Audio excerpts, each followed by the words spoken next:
Hello everyone, मैं Sanju Singh leaders academy में आप सभी का स्वागत करता हूं। और इसके पहले कि हम लोग शुरू करें, मैं दुष्यंत कुमार जी की कुछ चंद पंक्तियों से आप सभी का स्वागत करना चाहता हूं। और कहते हैं, हो गई है पीर पर्वत सी पिघलनी चाहिए, इस हिमालय से कोई गंगा निकलनी चाहिए। आज यह दीवार पर्दों की तरह हिलने लगी, शर्त लेकिन थी कि यह बुनियाद हिलनी चाहिए। ठीक है। हर सड़क, हर गली, हर नगर, हर गांव में हाथ लहराते हुए लाश चलनी चाहिए। सिर्फ हंगामा खड़ा करना मेरा मकसद नहीं, सिर्फ हंगामा खड़ा करना मेरा मकसद नहीं, मेरी कोशिश है कि ये सूरत बदलनी चाहिए। मेरे सीने में नहीं तेरे सीने में सही, मेरे सीने में नहीं तो तेरे सीने में सही, हो कहीं भी आग लेकिन आग जलनी चाहिए। मैं इन चंद पंक्तियों से आप सभी का अभिनंदन करता हूं और हम लोग शुरुआत करते हैं सीटेट 2026 के प्रिपरेशन की। और ये प्रहार नहीं बल्कि ये वज्र प्रहार है जो सीटेट 2026 पे हम लोग करने जा रहे हैं। और बने रहिए, जुड़े रहिए, देखिएगा किस तरीके से सीधी बात नो बकवास हम लोग स्टार्ट करेंगे सीटेट इंग्लिश पेडागोजी, जो कि 15 नंबर का आएगा और 15 ही क्वेश्चंस होंगे आपके सामने। आपके पास ये टोटल इंग्लिश 30 नंबर का आता है, जिसमें 30 नंबर में आपको दो पार्ट डिवाइडेड है। 15 नंबर आपके पास जो है यहाँ पर, ये 15 नंबर आपके पास पेडागोजी आता है और पेडागोजी जो है आपके पास 15 सवाल आएंगे। और जो 15 सवाल और आने वाले हैं वो दो आपके पास जो है पैसेज से आते हैं, और पैसेज हो गया पोएम आपके सामने आएगी। और उसी में क्या है, 5 सवाल जो पड़े रहेंगे वो ग्रामर के पड़े रहेंगे उसी में। और 15 नंबर अलग से पेडागोजी। तो हम लोगों के पास पैसेज तो वहां पता नहीं है कौन सा पैसेज वो देंगे किस तरीके से, तो वो तो ऑन द स्पॉट आपको करना है। और ये 15 नंबर हमारे हाथ में होता है, पहले से करके जाना होता है हमें तैयार करके। और क्या तरीका है, क्या लैंग्वेज का पर्पज है, उन चीजों को हम लोग समझेंगे सीटेट इंग्लिश पेडागोजी में आज।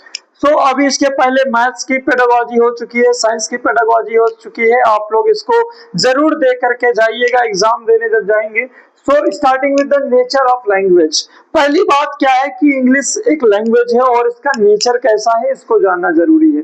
Language is a tool of communication. ये बात हमें ध्यान में रखने की जरूरत है कि लैंग्वेज क्या है, एक टूल है कम्युनिकेशन का, एक बातचीत करने का, एक संप्रेषण का एक साधन है। It is a tool of communication. First thing clear हो गया।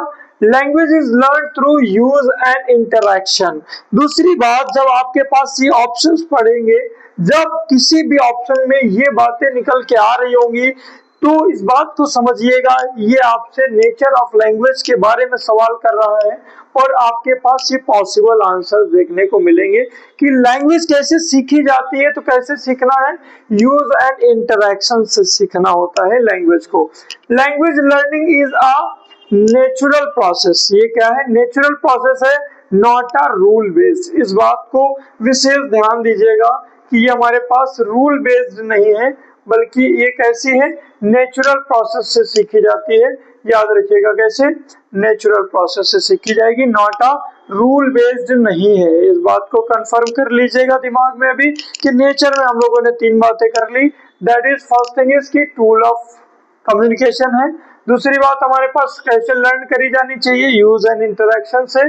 और तीसरी बात नेचुरल प्रोसेस से सीखी जाती है, ना कि रूल बेस्ड लर्निंग से। Okay.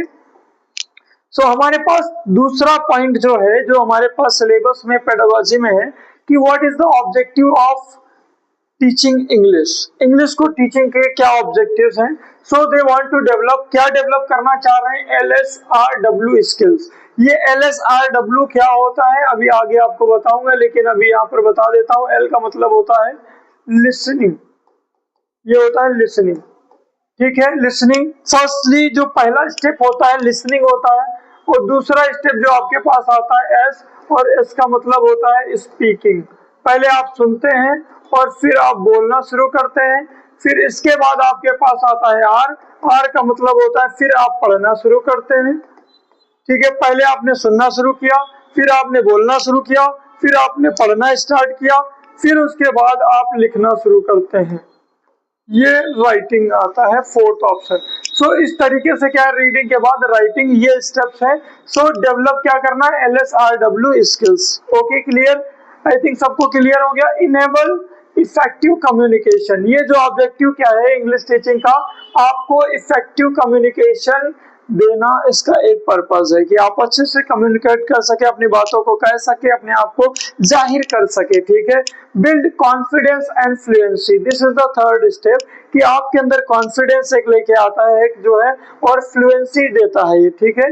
Use language in real life situations, और ये लैंग्वेज जो है, भाषा का जो है आप इस्तेमाल रियल लाइफ सिचुएशंस में कर सके, इसलिए भी ये भी ऑब्जेक्टिव है हमारा टीचिंग इंग्लिश के। ओके, नेक्स्ट हमारे पास है कि चिल्ड्रन कैसे लर्न करते हैं, लैंग्वेज को कैसे सीखते हैं। So this is very important, क्योंकि यही काम करना है आपको। जब आप पढ़ाने जाएंगे, टीचर बनेंगे, तो आपको बच्चों को लैंग्वेज सिखानी है। जिनको नहीं आती है लैंग्वेज, उनको नया लैंग्वेज सिखाना है, तो कैसे सिखाएंगे, कैसे बच्चे सीखते हैं, इसके ये बहुत इंपॉर्टेंट है। देखिए मैंने लगाया है वेरी इंपॉर्टेंट, क्योंकि यही तो मेन पर्पज है उनका, लैंग्वेज सिखाने का, बच्चों को कुछ सिखाना है। So language is learn through exposure. तो पहली चीज आप याद रखिएगा, लैंग्वेज कैसे सीखी जाती है, एक्सपोजर से सीखी जाती है।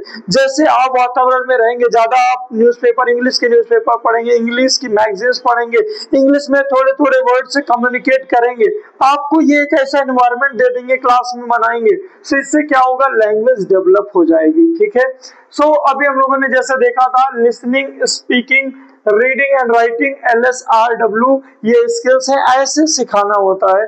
बच्चे पहले सुनेंगे, लिसनिंग करेंगे, फिर स्पीक करेंगे, फिर रीड करेंगे, और फिर राइट करेंगे, और ये इस तरीके से लैंग्वेज उनको सिखा दिया जाता है। ये बात इरर्स के विषय में बोलता है कि इरर्स जहां पर आते हैं, तो जब ऑप्शन आए आर नेचुरल है और पॉजिटिव है। इरर्स को क्या है, नेचुरल है, ये नेचुरली है, और ये चीज क्या है, निगेटिवली नहीं लेते आप, इसको पॉजिटिवली लेते हैं। क्योंकि जब बच्चा लैंग्वेज सीखेगा तो मिस्टेक्स करेगा। जैसे बच्चा चलना शुरू करता है तो गिरता है, वो एक बार में दौड़ने नहीं लग जाता। सो it is a positive thing कि आपके पास बच्चा एरर कर रहा है, दिस इज पॉजिटिव, आपको निगेटिव नहीं कंसिडर करना।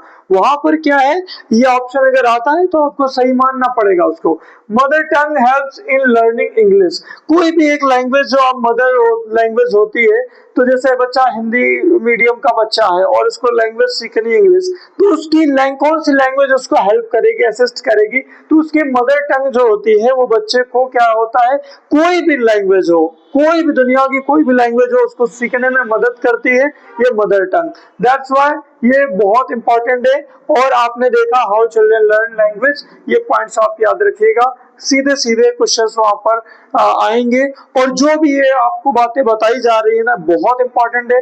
ये आपके ऑप्शंस जो आएंगे, डायरेक्टली कई बार होता है नहीं ऑप्शन आ रहा है, लेकिन उसका जब आप स्टेटमेंट पढ़ेंगे तो उसका मतलब इन्हीं में से कुछ ना कुछ निकल रहा होगा, और वही आंसर को आप टिक करिएगा जिसमें ये मतलब निकल रहा होगा। ये पर्पज है। वहां पर वो क्वेश्चन अलग अलग बनाएंगे, लैंग्वेज अलग अलग बनाएंगे। आप सोचे कि सिर्फ कीवर्ड करके चले जाएंगे तो नहीं हो पाएगा। इस समय जो पेपर का है ना, डायनेमिक्स चेंज हो रहे हैं, पेपर बहुत लेंथी आ रहा है, पढ़ने में टाइम लग रहा है, और उस समय में क्या है, आपको कम क्वेश्चंस जैसे आप अटेम्प्ट करके आए, सो आपके लिए भी प्रॉब्लम है कि अगर एक्यूरेसी मेंटेन नहीं हुई तो गड़बड़ हो जाएगा। सो आपने क्या करना है, जो चीज आप कर रहे हैं एक्यूरेसी आप अच्छी मेंटेन करिए, ताकि आपका सिलेक्शन इजीली हो सके। ओके, नाउ टीचिंग अप्रोचेस और मेथड्स की बात करेंगे। क्या होते हैं टीचिंग के मेथड्स जिससे इंग्लिश को सिखाया जाए। तो पहला पॉइंट हमारे पास क्या है, communicative language teaching, that is CLT बोलते हैं, और ये इंपॉर्टेंट है। कम्युनिकेटिव लैंग्वेज टीचिंग, कम्युनिकेशन में इस लैंग्वेज की हैबिट्स को डेवलप करना, इससे टीच करना, ये एक अच्छा मेथड माना जाता है। एक्टिविटी बेस्ड लर्निंग करना, कोई भी चीज अगर कर रहे हैं आप, क्या है, कुछ टास्क परफॉर्म करिए। कोई भी टास्क परफॉर्म कर रहे हैं, छोटे छोटे ग्रुप में काम करने के लिए बच्चों को दे दीजिए, पजल सॉल्व करे, कुछ भी वर्क कर रहे हैं, तो आपस में बोलिए उनको कि वो छोटे छोटे वर्ड से वो अपनी लैंग्वेज में वो इंग्लिश के वर्ड्स को यूज करे, इंग्लिश की टर्मिनोलॉजी को यूज करे। और एक्टिविटी बेस्ड लर्निंग से क्या होगा, किसी को कभी एक्सटेम्पर राउंड करा दिया, कोई डिबेट करा दिया, कोई स्पीचेस करा दिया, या छोटा छोटा अपना इंट्रोडक्शन देने के लिए कह दिया, छोटे छोटे टॉपिक्स पे या जो बहुत जो सबको जिसके बारे में थोड़ी बहुत इंफॉर्मेशन है वो अपने आप को एक्सप्रेस करे थोड़े थोड़े वर्ड्स में। So this is what activity based learning से चीजें हो सकती हैं इम्प्रूव, ये मेथड है, ठीक है। सो नेक्स्ट पेयर हमारे पास पेयर वर्क या फिर ग्रुप वर्क है। पेयर वर्क और ग्रुप वर्क में देखते हैं, और पेयर वर्क और ग्रुप वर्क में देखेंगे किस तरीके से, यार ये वही जो एक्टिविटी कराना है या ग्रुप में वर्क कराना है, तो इस तरीके से हम लोग देख सकते हैं कि टीचिंग मेथड्स हमारे पास अच्छा है। दूसरी बात क्या है, ग्रामर को कैसे पढ़ाना चाहिए। Grammar should be taught in context, ये कॉन्टेक्स्ट में पढ़ाना चाहिए, आइसोलेशन में नहीं। इसीलिए क्या होता है आपके पास सीटेट के पेपर में अलग से ग्रामर नहीं पूछी जाती है, वो क्या करते हैं पैसेज देते हैं और पैसेज से ही आपसे क्या है वो ग्रामर पूछते हैं, दो ये 4 या 5 नंबर का ग्रामर रहता है। सो वो ये मेन पर्पस ही उनका यही है कि आप इस चीज को समझ लें कि ग्रामर को उसी के साथ कॉन्टेक्स्ट में पढ़ाना है। चैप्टर जैसे आप सपोज दैट एक चैप्टर पढ़ा रहे हैं, चैप्टर में जो वर्ड्स आ रहे हैं, वर्ब आ रहा है, नाउन आ रहा है, उन टर्म्स को अलग करना है। सो इस तरीके से वो क्या कराते हैं कि ग्रामर को कॉन्टेक्स्ट में पढ़ाते हैं, ठीक है। ग्रामर को कॉन्टेक्स्ट में पढ़ाना है, आइसोलेशन में नहीं पढ़ाना है। ये है मेन पर्पस टीचिंग मेथड्स का। समझ में आ गया होगा, और इस बात को ध्यान रखिएगा पेपर में बहुत डायरेक्ट क्वेश्चन ऐसे आने वाले हैं आपके सामने। कुछ टॉपिक नंबर 5 हमारे पास है लिसनिंग, स्पीकिंग, रीडिंग और राइटिंग स्किल्स, जो कि कोर एरिया है किसी भी लैंग्वेज को सीखने का। सो यहाँ पर हम लोग देखते हैं इसके लिए अलग से दे रखा है लिसनिंग एंड स्पीकिंग फर्स्ट। पहली चीज जब भी ऑप्शन में अगर आपके पास आएगा तो पहला पार्ट होता है लिसनिंग और स्पीकिंग, देन उसके बाद होता है रीडिंग और राइटिंग, ठीक है। सो रीडिंग स्किल्स में भी हम लोग देखते हैं कि 2 तरीके की रीडिंग स्किल्स है और इंपॉर्टेंट है, याद रखिएगा ये इंपॉर्टेंट है। 2 तरीके की रीडिंग स्किल्स होती हैं, जिसमें एक बार पहली बात बोलते हैं स्कीमिंग। स्कीमिंग का मतलब होता है बस सरसरी नजर से आप पढ़ ले। सरसरी नजर से पढ़ लेने का मतलब क्या होता है, एक जनरल सा आइडिया किसी भी बारे में, जैसे पैसेज है आपके सामने आया, या आप क्या करते हैं जल्दी जल्दी से उसको पढ़ लेते हैं और एक जनरल आइडिया लगा लेते हैं इसका क्या मतलब निकल रहा है, ठीक है। लेकिन अब क्या होता है, दूसरी तरीके की होती है स्टडी जिसको बोलते हैं स्कैनिंग। स्कैनिंग मतलब होता है ये एक खोज परख, अगर बोले तो खोज परख पठन है, जिसमें क्या करते हैं आप खोजबीन करते हैं। आप जैसे कोई एक आर्टिकल है आपके पास, उस आर्टिकल में जैसे कोई भी वर्ड आपको अगर ढूंढना है या कोई भी स्टेटमेंट ढूंढना है, सो वो क्या है आप स्कैन कर रहे हैं कि पूरे उसमें कहां पर है, पूरा एक आप स्पेसिफिक इंफॉर्मेशन की बात करते हैं, ठीक है। जैसे आप पीडीएफ होती है, पीडीएफ में आपके जैसे आपके एग्जाम हुआ, सीटेट जैसे हुआ, आपके पास सपोज दैट रोल नंबर बहुत सारे आ गए, आप रिजल्ट चेक करते हैं, अपना रोल नंबर डालते हैं और स्कैन करते हैं पूरी पीडीएफ को, और आप एक स्पेसिफिक इंफॉर्मेशन आपके बारे में बता दिया जाता है। सो यहाँ पर थोड़ा सा गहन पठन की बात होती है स्कैनिंग में, और स्कीमिंग में मतलब बस छोड़ते चलो, पढ़ना पढ़ते चलो, ऊपर ऊपर करते चले जाओ ऊपर, ऐसे जनरल आइडिया के लिए हम लोग क्या करते हैं इस स्टडी को करते हैं स्कीमिंग। और स्कैनिंग मतलब जो है थोड़ा सा खोज परख स्पेसिफिक इंफॉर्मेशन के लिए किया जाता है। Writing focuses on expression not memorisation. जो राइटिंग का पर्पस है वो हमारे पास ये होना चाहिए कि बच्चा एक्सप्रेसिव है, एक्सप्रेशन आउट आ रहे हैं, उसके बाहर आ रहे हैं। इसका मतलब ये नहीं है कि राइटिंग वो कर रहे हैं आपने फिर उसको चीजें रटा दिया और मेमोराइज करा दिया, मेमोराइज कराने के बाद क्या है उसकी मेमोराइजेशन को देखना नहीं है। राइटिंग का जो है फोकस हमारा एक्सप्रेशन है कि बच्चा एक्सप्रेस कर पा रहा है कि नहीं कर पा रहा है अपनी फीलिंग, अपनी आइडियाज को उस लैंग्वेज में। So this is the main concern हमारे पास ये। अभी रोल क्या है टीचर का, टीचर का रोल हमने क्या पढ़ा है अभी तक की। टीचर का रोल हम लोगों ने देखा, पहला बात क्या है, एक फैसिलिटेटर का काम करता है। क्या काम कर रहा है, फैसिलिटेटर का काम कर रहा है, एक गाइड की तरह काम कर रहा है, ठीक है। दूसरी बात ये क्या क्रिएट करता है, टीचर का क्या काम है, फियर फ्री एनवायरनमेंट क्रिएट करना। कैसा एनवायरनमेंट क्रिएट करना, ये फियर फ्री एनवायरनमेंट क्रिएट करके देना पर्पस है, okay. Now next point, encourages participation and interaction. ये क्या करता है टीचर हमारा, इंकरेज करेगा पार्टिसिपेशन को, इंटरैक्शन को, ताकि बच्चे इंटरैक्ट हो और क्या करे पार्टिसिपेट करे एक्टिविटीज में, और इस तरीके से लैंग्वेज उनके अंदर डेवलप हो सके। यूजेस स्टोरीज का इस्तेमाल किया जाएगा, रोल प्ले दिया जाएगा, पिक्चर्स दी जाएंगी, उससे पूछी जाएंगी बातें और बच्चे एक्सप्रेस करेंगे अपनी आइडियाज को। इस तरीके से क्या होता है, एक रोल होता है टीचर को क्लास को एक कंस्ट्रक्टिव बनाने का, ठीक है। नेक्स्ट हमारे पास एरर्स एंड रेमेडियल टीचिंग है। कुछ हमारे पास एरर्स होते हैं और हमारे पास लास्ट में इवैल्यूएशन इन इंग्लिश। अभी एरर्स एंड रेमेडियल टीचिंग की बात करेंगे तो एरर्स क्या होते हैं, ये दिखा रहे हैं, एरर्स ही दिखाता है कि लर्निंग हो रही है। एरर्स कोई भी बच्चा अगर गलतियां कर रहा है ये दिखा रहा है कि वो बच्चा सीख रहा है। ओके, सो ये बात याद रखिएगा। एरर्स को वहां पर बहुत चार स्टेटमेंट बनाएंगे, निगेटिव निगेटिव बहुत दिखाया जाएगा। आप भी सोचेंगे यार गलती करना कौन अच्छी बात है, लेकिन इस बात को याद रखिएगा, जब लैंग्वेज को सीखते हैं तो गलतियां होती हैं और गलतियां हो रही है तो मतलब लर्निंग भी हो रही है, इस बात का ध्यान दीजिएगा। No punishment for errors. अब आप, वो बच्चा गलती कर रहा है और आप उसको पनिश करेंगे, ये नहीं करना है। ये चीज no punishment for errors. Error अच्छा है, जैसे बोला जाता है ना ये दाग अच्छे हैं, वैसे ही यहाँ पर क्या है, ये गलतियां अच्छी हैं। नो पनिशमेंट फॉर एरर्स, ठीक है। Correction should be selective and sensitive.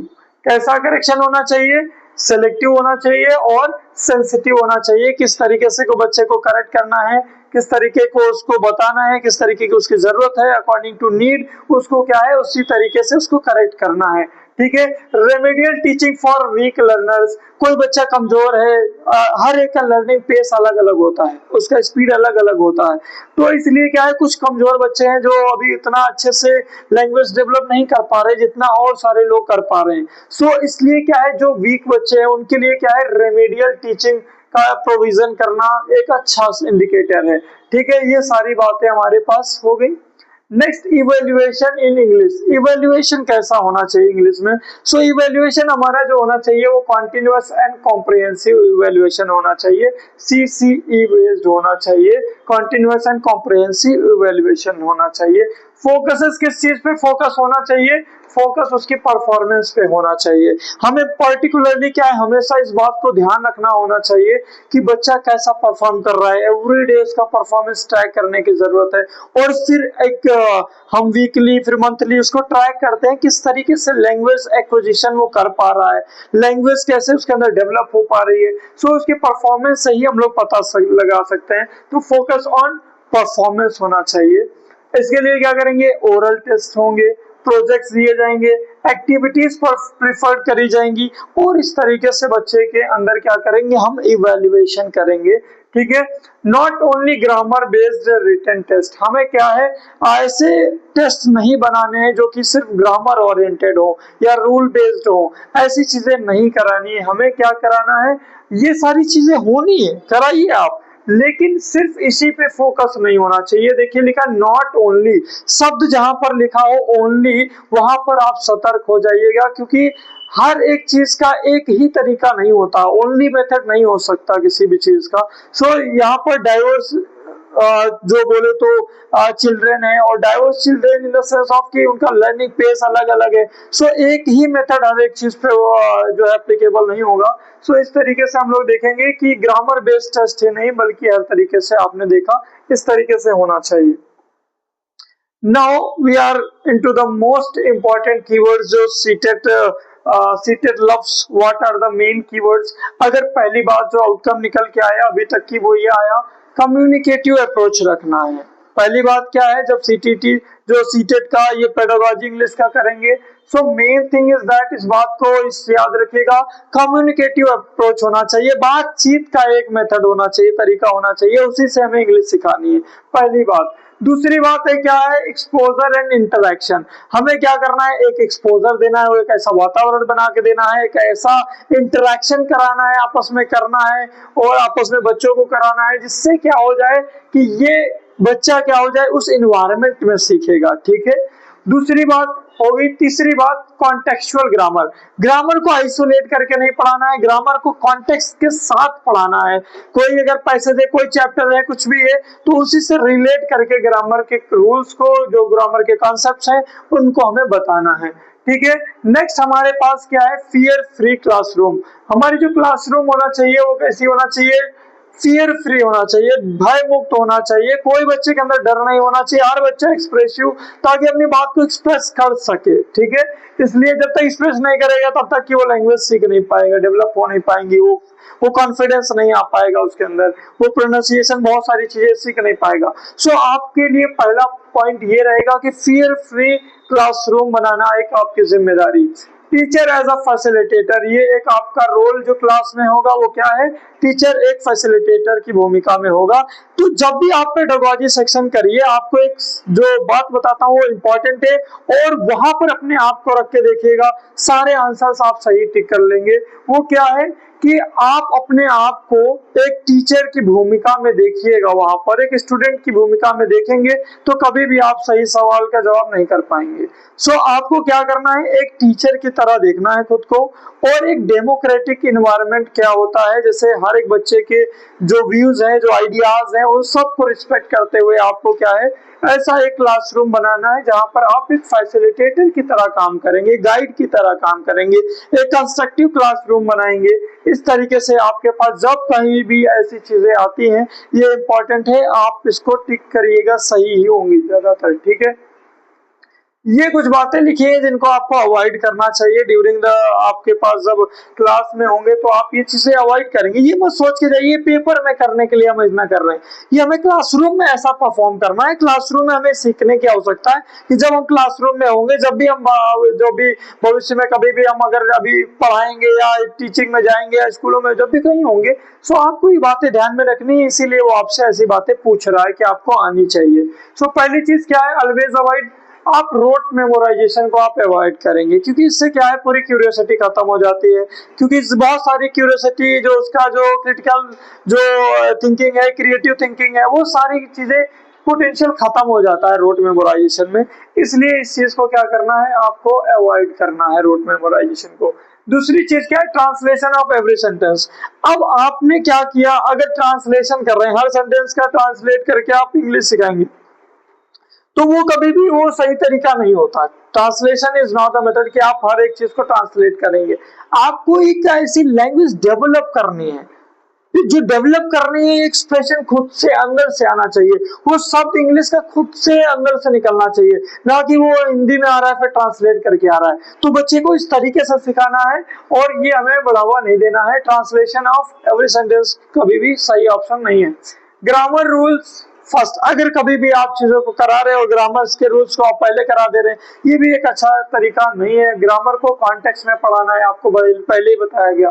Punishment for errors, अब आप बच्चा कोई गलती कर दे रहा है और आप उसको मार दे रहे, बीट कर दे रहे, बहुत अच्छे तरीके से मार पिटाई कर दे रहे, बच्चा डर जाएगा, और एक जो फियर फ्री क्लासरूम है वो आप नहीं प्रोवाइड कर पाएंगे, बच्चा एक्सप्रेस नहीं कर पाएगा, बच्चा डरेगा, और वो चीज क्या करेगी, लैंग्वेज सीखने में एक बैरियर बन जाएगी। इसलिए आपको पनिशमेंट नहीं देना है। ये एरर्स अच्छे हैं, मैंने बोला ना, ये दाग अच्छे हैं, उसी तरीके से ये एरर्स अच्छे हैं, आप इनको पनिशमेंट मत दीजिए, ठीक है। टीचर सेंटर्ड क्लासरूम, बस आपको लगता है हम ही बॉस हैं, हमारी सेंटर्ड क्लास चलनी चाहिए, जो हम चाहेंगे उतना ही होना चाहिए, ऐसा नहीं है। ये टीचर सेंटर्ड क्लासरूम नहीं है कि बस आप आए, लेक्चर दे दिया और चले गए, बच्चों को सब कुछ आ गया, नहीं, बच्चों का सेंटर होना चाहिए। Teacher centred classroom always avoid करना है।